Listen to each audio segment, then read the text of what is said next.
Hotep, chers frères et sœurs, bienvenue à cette communication. Aujourd'hui, nous avons souhaité aborder avec vous une question particulière, en fait, traitée dans un livre paru cette semaine, intitulé donc La philosophie égyptienne du Christ, paru aux éditions Lulu, donc www.lulu.com. Et nous avons voulu introduire ce livre en abordant la question du Christ, en fait, qui est une question importante, comme vous pouvez imaginer, en fait. Et nous avons souhaité présenter l'origine de ce mot énigmatique et les raisons pour lesquelles il va paraître plus tardivement, effectivement, dans le christianisme. Voilà. Alors, le mot Christ vient des graphies qui figurent à l'écran. Donc, ici, je présente deux graphies. Ce qui change ici, c'est le déterminatif. Le déterminatif, c'est le signe qui donne le sens à la graphie. Et Théophile Obenga, à propos de ces graphies, dit la chose suivante. Donc, K-R-S-T, ou Christ, enterrement, démotique, Christ, enterrement, en copte, Kessé, Kessé, enterrement, embaumement, cadavre, linceul, en dialecte saïdique. Donc, il le dit donc en 2005. Donc, c'est une traduction, en fait, qu'il donne de ce qu'il faut entendre par ces graphies, naturellement traduites par momie dans les dictionnaires égyptologiques. Alors, il en existe d'autres que je présente ici aussi. Donc, vous avez ici donc une panoplie de graphies, donc avec le sens de inhumer, ensevelir, enterrement, cercueil, sarcophage, sépulture, tombe. Donc, à chaque fois, ce qui peut varier ici, c'est le déterminatif. Mais le sens du mot, donc la définition de la graphie en elle-même demeure la même. Donc, elle s'établit en fait dans le registre funéraire. Voilà. Alors ici, on va aller un peu plus dans le détail. Naturellement, j'ai souhaité que cette communication soit courte. C'est pour ça que vous allez remarquer que je vais un peu vite, mais enfin, c'est parce que j'estime que le livre vous permettra certainement d'aller un peu plus dans le détail. L'objet de cette communication est en fait d'introduire le sujet et de vous montrer comment est-ce que nous avons traité de cette question dans cet ouvrage qui est très très largement documenté, bien sûr. Donc, alors ici je présente la graphie, une des graphies, donc ici Christ, qui signifie inhumer, ensevelir, enterrement, funérailles. J'attire votre attention sur le signe donc KS, entre parenthèses os, donc c'est un signe qui signifie os et qui paraît dans la graphie comme vous pouvez le voir. Il désigne aussi la pointe du harpon, voilà. Et je montre que donc ce signe donc qui renvoie à l'os est en fait vérifié dans les langues éthiopiennes, comme on peut le voir ici avec le bassa S, car ici la racine consonantique c'est KS. Naturellement, le K peut évoluer en H, comme on le sait. Donc, le bassa va dire S et le kitabois va dire Kuza. Donc, ici, c'est toujours dans le domaine d'Ibantou. Naturellement, c'est une même famille. Donc, les vocalisations peuvent changer, mais le mot demeure le même. Donc, par exemple, les Beti, les Ewondo vont dire Eves. C'est toujours le même mot qui renvoie à l'os, bien sûr. Alors, ici, je prends donc un exemple avec le Langi, qui est une langue parlée en Tanzanie, qui a été étudiée par une linguiste qui s'appelle Margaret Dunham. Donc, elle dit la chose suivante, Ikufa, parce que dans cette région, dans cette langue, donc le Langi, pour dire os, on va dire Ikufa. Et pour dire huile, on va dire Ikuta. Donc, la raison pour laquelle je présente cet exemple, c'est simplement pour montrer comment est née en fait l'idée d'onction. Parce que souvent, vous allez rencontrer dans les dictionnaires le mot Christ ou Christos en grec, traduit par loin. Donc ici, on parle d'onction, donc rapport avec l'huile. Donc je vais simplement montrer ici comment est arrivée cette idée. Mais naturellement, vous allez vous rendre compte qu'en fait, ce n'est que l'introduction pour la compréhension de ce que signifie véritablement le mot Christ.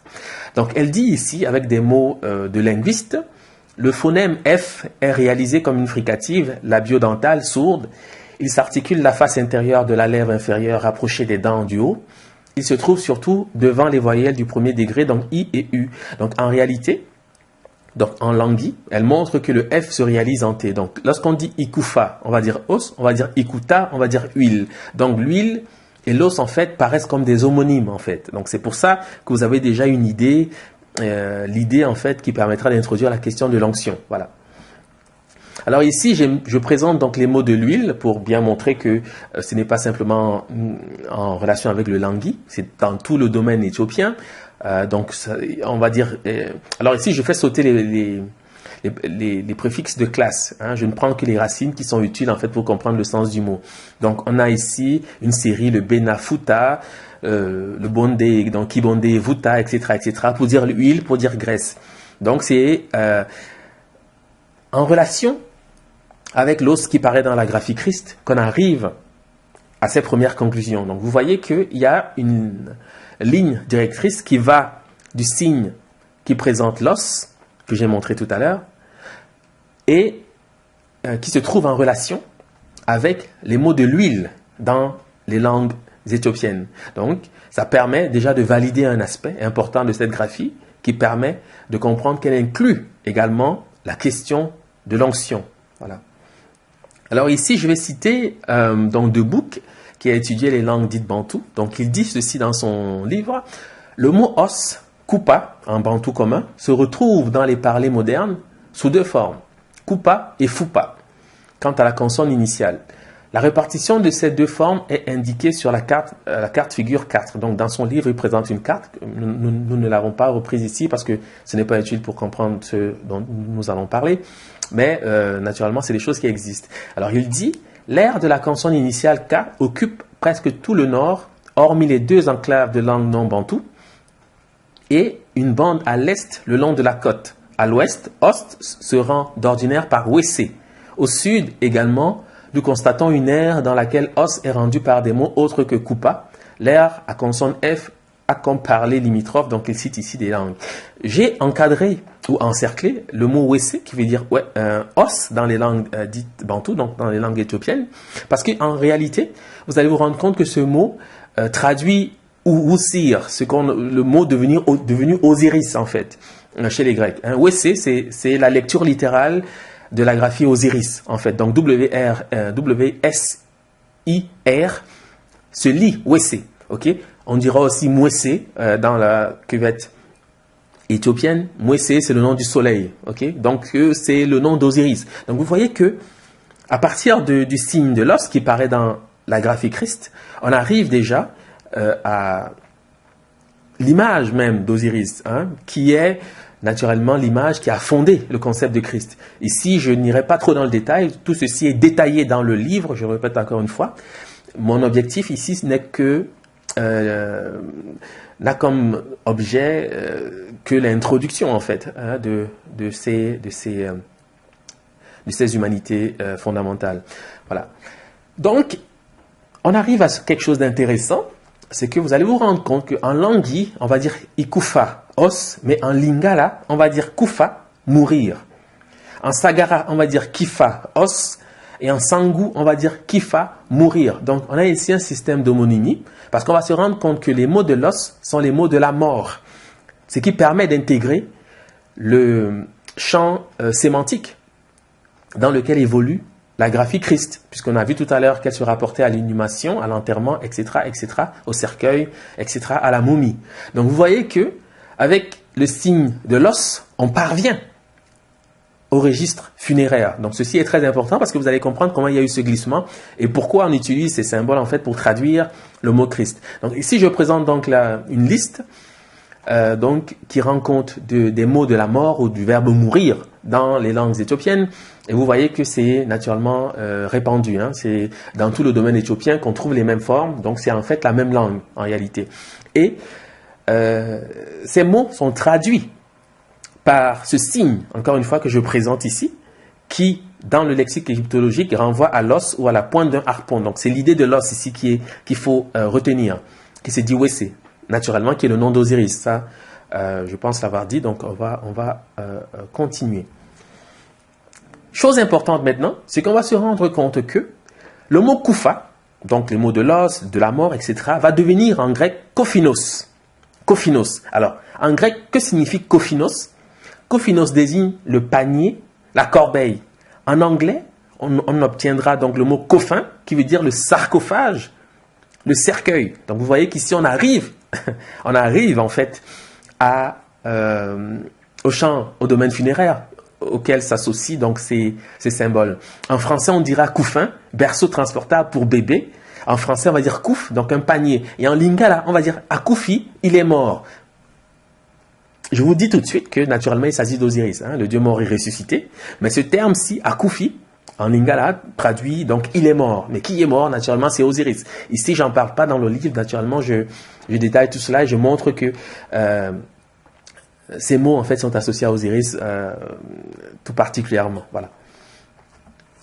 Alors ici, je présente donc le coffre d'Osiris. C'est important parce que vous avez vu que le mot couffin, ou coffin en anglais, renvoie au cercueil, au sarcophage. Et c'est ceci que représente, en fait, ce qui est représenté ici à l'image, naturellement, c'est un sarcophage. Ok. Et quand on parle de panier, je ne sais pas si vous avez eu la présence d'esprit de le noter, mais vous savez que l'histoire de Moïse parle effectivement d'un panier, d'un couffin. Okay, donc c'est pour ça qu'on retrouve toutes ces images ici, parce que vous savez que le coffre d'Osiris, tout comme le panier d'osier de Moïse, va être mis à l'eau. Donc c'est de là, en réalité, que provient ce corpus, cette histoire qui est racontée dans la Bible. C'est l'histoire d'Osiris qu'on est en train de vous raconter. Voilà. Ici, donc, je présente le panier d'osier, et je reprends donc les termes, donc en grec kophinos, donc panier, corbeille, en anglais coffin, sarcophage, cercueil, en français couffin, berceau transportable pour bébé, en français kouf, panier. Et ici, je présente donc une image de l'inspiration d'un peintre, en fait, qui présente Jochebed, qui est la mère biblique de Moïse, qui tient Moïse dans un couffin, ou un panier, ou une clé, si vous voulez. Voilà. Donc, c'est ce panier, en réalité, qui représente le sarcophage. Je le dis assez, mais naturellement, je vous invite à la lecture du livre, parce que je présente toutes ces images et je raconte l'histoire d'Osiris et je présente les correspondances qui vont pour expliquer de quoi il s'agit précisément. Voilà. Alors, le mot osier est intéressant parce que vous savez que le panier biblique de Moïse est fait en osier. Maintenant, on va questionner le mot osier. Alors, l'osier, avec le palmier, le laurier, le saule, l'olivier, le buis, est une plante consacrée à Osiris. Et celle-ci tout particulièrement puisqu'elle procède du nom même du dieu. Le mot osier provient en effet du bas latin osiria, qui veut dire lit d'osier, groupe d'arbres, qui donne l'ancien français osirier, et le wallon wezire, c'est-à-dire le nom même d'Osiris. Okay? La corbeille biblique qui transporte l'enfant Moïse est un lit d'osier, c'est-à-dire un lit fait en osier, donc wezire. Cette correspondance établit la passion d'Osiris au fondement de la naissance biblique du personnage de Moïse. Je présente ici ce que c'est qu'un panier d'osier. Ce panier d'osier, naturellement, c'est le sarcophage. Et chose tout à fait notable, c'est que je vous ai dit que j'étais en train de parler du Christ. Mais vous voyez que je suis en train de parler de Moïse, qui n'est pas présenté comme le Christ dans la littérature hébraïque. Okay? Ce qui montre bien que ces personnages, en fait, qui paraissent dans la Bible, ont tous eu pour inspiration la figure d'Osiris. Parce que, je le rappelle, je suis en train ici de parler du Christ. Mais le Christ, ce n'est pas Moïse. Mais vous voyez que la figure de Moïse introduit, ou en tout cas vérifie déjà le concept du Christ lié à la graphie que j'ai présentée en introduction de cette petite communication. Ceci est important. Okay? Naturellement, dans le livre, je présente en fait les motifs à l'origine de ces correspondances et le lecteur aura bien aisément la possibilité d'aller à cette lecture et vérifier en fait que ce que nous disons ici est très important et trouve en fait des éléments concrets dans les traditions endogènes des peuples éthiopiens actuellement qui vivent au sud du Sahara actuellement. Voilà. Alors ici, donc je reprends donc les graphies. On va faire un peu de technique en fait pour comprendre quelque chose d'important. Ok? J'ai encadré les déterminatifs, parce que je n'ai pas voulu être trop long. Ce n'est pas utile pour ce que j'ai à dire aujourd'hui. Dans le livre, je détaille la graphie. Donc, chaque signe qui paraît dans la graphie est étudié dans le détail, parce que vous allez vous rendre compte que quand on dit que Christ veut dire « oin », ce n'est qu'une introduction, on n'a encore rien dit. Parce que le « oin » n'est lié qu'à la figure de l'os, mais la figure de l'os n'est pas unique dans cette graphie. Hein, il y en a d'autres. Donc, dans le livre, je montre, je détaille chacune de ces graphies et montre à quoi elles renvoient dans les traditions endogènes des peuples éthiopiens. C'est ce qui est très important. Ok. Mais malheureusement ici, bon, j'ai voulu faire une communication assez courte parce que c'est pas, on peut pas traiter d'un tel sujet vraiment en 10 minutes. Là, c'est pas possible. Le livre est d'environ 500 pages, donc vous imaginez bien que c'est un travail assez considérable. Voilà. Donc, je vais me limiter aux graphies. Elles vont permettre simplement d'éclairer un aspect que j'ai voulu aborder aujourd'hui. Donc, je reprends le sens des graphies. Donc, à gauche, vous avez Christ, qui veut dire inhumé, ensevelir, enterrement, funérailles. À droite, vous avez Christ, qui veut dire enterrement, ensevelissement. Ici, ce qui change, c'est le déterminatif. Donc, à gauche, vous avez un homme qui tient un bâton. À droite, vous avez le sarcophage. J'ai parlé du sarcophage tout à l'heure. Je vous ai dit qu'il renvoyait au panier d'osier. OK? Donc, on va se focaliser sur le personnage qui tient le bâton. Hein, c'est ça qui va être intéressant maintenant parce que la question du sarcophage, me semble-t-il, a été réglée. Mais on pourrait y revenir naturellement si le besoin se fait sentir. Ou en tout cas, si j'en éprouve le besoin, je pourrais y revenir pour préciser d'autres aspects. Mais je pense que c'est clair jusqu'à date. Je pense que j'ai été assez clair. Donc, cette graphie qui présente l'homme qui tient un bâton veut dire frapper. Frapper. C'est traduit par frapper dans les dictionnaires d'égyptologie. Battre, frapper. OK? Et l'égyptologie accorde à cette graphie plusieurs valeurs phonétiques.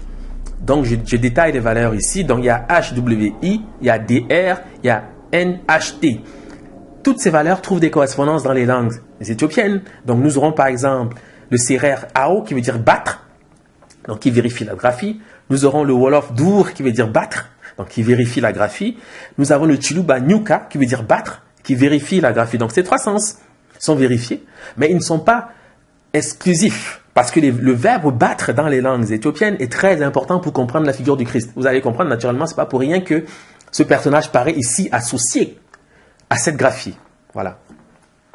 Donc, je présente ici donc l'image, la graphie, et je montre une image que vous connaissez sans doute, que vous avez dû voir dans les films, donc, où on présente un homme qui est en train de se faire molester, battre violemment en réalité. Voilà. Donc, ce que je veux déjà vous dire ici, c'est que si la passion du personnage biblique de Jésus que vous connaissez, elle est ce qu'elle est, c'est-à-dire en relation avec le fait de battre quelqu'un, c'est en fonction de la graphie Christ, hein, qui a été conceptualisée par les Éthiopiens de la période antique. Okay? Parce que la notion de Christ est née dans la vallée du Nil et précisément dans la région des Grands Lacs. Hein, parce que les mots pour dire battre que présente cette graphie, vous allez voir, en fait, se rapportent très, très spécifiquement à la question du Christ.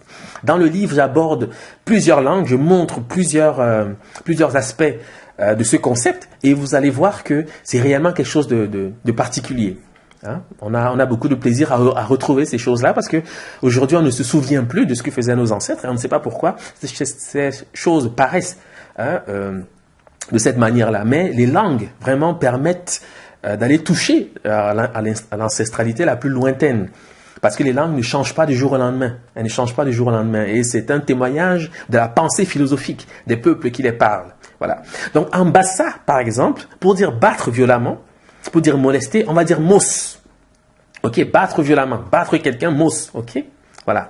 Et c'est ce que fait ce monsieur, c'est ce que fait ces gens, ces Roumains en fait, qui sont en train de molester le personnage biblique de Jésus. Et le personnage de la graphie vérifie en fait ce qu'ils sont en train de faire. Donc s'ils le font, c'est en fonction de cette graphie. Ça, il faut le savoir. Voilà. Alors, il se trouve que le verbe mos, battre violemment en bassa, en fait, c'est le nom du soleil. C'est le nom du jour dans les langues éthiopiennes. Donc ici, je présente des exemples. Ok, vous avez donc le boulou-mos, le jour, beti amos, moussi, etc., etc.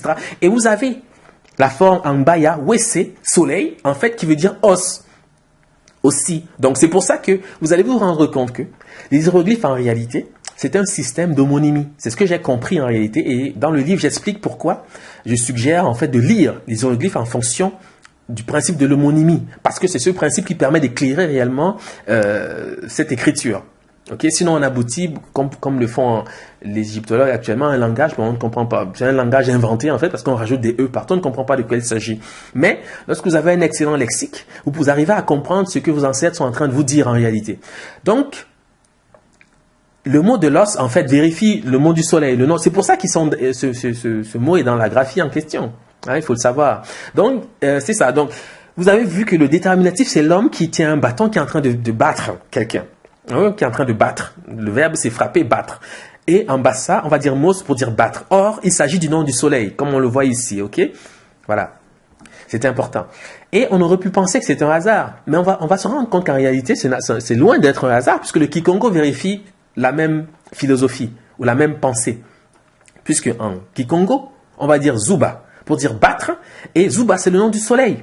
Ok, comme ici en Kinyarwanda, on a par exemple Izuba, Kirundi Izuba, Shi Izuba, etc. C'est toujours le nom du soleil. Donc le déterminatif de l'homme qui tient le bâton rend compte de la notion de soleil. Ok. Et la chose importante aussi, c'est que vous allez vous rendre compte que dans le livre, je le montre, ici je n'aurai pas la facilité ou en tout cas l'avantage de le présenter parce que c'est complexe, il faut aller toucher aux langues pour le comprendre. Et la lecture a toujours quelque chose d'essentiel, c'est qu'elle permet la réflexion et elle permet en fait d'aller au fond des choses. Donc, vous allez vous rendre compte que Idzuva, qui est une variante de Zuba, donc ça veut dire Dieu en Langi, qui est une langue de Tanzanie. Il y a d'autres langues aussi qui utilisent cette forme pour dire Dieu, je le présente dans le livre. Et c'est ce mot qui va former le tétragramme que vous connaissez, qui est YHWH, donc on vocalise Jéhovah. Jéhovah, c'est une convention. Mais vous voyez déjà qu'entre Jéhovah et Izuva, la différence n'existe pas. Du point de vue phonétique, du point de vue linguistique, c'est le même mot. C'est pour ça qu'on arrive à ces correspondances. Or, je suis en train de parler, c'est extraordinaire, parce que je ne sais pas si vous vous rendez compte en fait. J'ai introduit cette communication par une graphie Christ. J'ai parlé de Moïse, j'ai parlé de Jésus, et je parle maintenant du Dieu biblique, c'est-à-dire de son nom prétendument caché. En fait, il n'est pas caché, il n'est caché que pour ceux qui ne comprennent pas en fait de quoi il s'agit réellement. Parce que le tétragramme hébraïque, YHWH, tient son sens à partir du Langi, donc langue de Tanzanie, Idzuva, qui veut dire Dieu dans cette langue, et les formes apparentées donc, que je présente dans le livre. Ce tétragramme est constitué du Yod, du He et du Vav. Donc ce sont des lettres phéniciennes qui sont passées dans l'hébreu. La lettre Yod est issue du phénicien Yod, lui-même issu de l'égyptien pharaonique Kes, Os. Donc ici je présente la graphie et je présente la lettre phénicienne, qui n'est qu'une imitation, en fait tardive, une adaptation du signe égyptien.